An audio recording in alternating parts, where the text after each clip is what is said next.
Effectivement, rapidement déterminer quelles sont les personnes clés qui vont nous servir dans notre mission et avoir effectivement une relation de proximité avec eux. C'est ça, compréhension du contexte, compréhension de l'environnement, écoute active en fait des collaborateurs que tu rencontres et compréhension de leurs problématiques. Exactement. Appréhension des sujets rapides et prescription terrain avec les différents intervenants.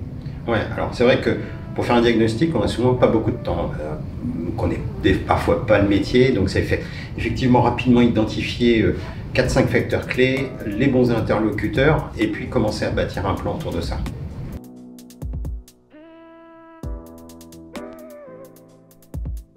Bien évidemment des outils spécifiques, principalement pour faire les premiers diagnostics quand on arrive effectivement dans une mission.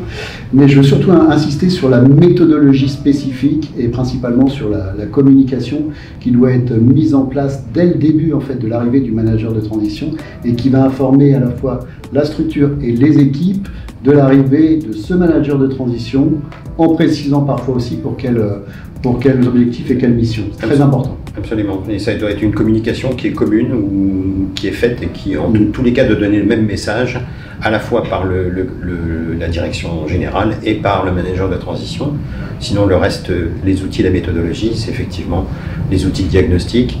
Voilà. Et puis informer, prendre des contacts spécifiques avec les interlocuteurs dont on va avoir besoin pour la réalisation de la mission, oui. Ceux qui doivent nous accompagner en leur indiquant bien qu'ils vont avoir une contribution qui est... un rôle de prescripteur.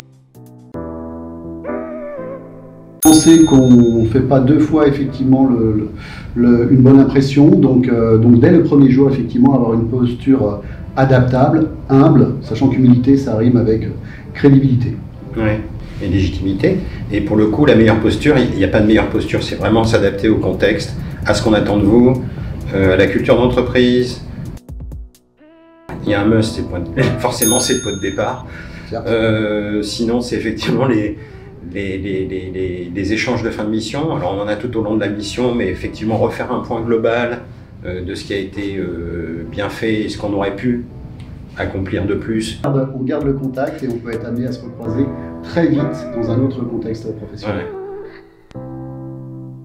Ouais. Alors la mission réussie, alors quand on a effectivement la chance d'avoir quelque chose de très défini au départ, on a la possibilité de cocher des cases et pour le coup, voilà.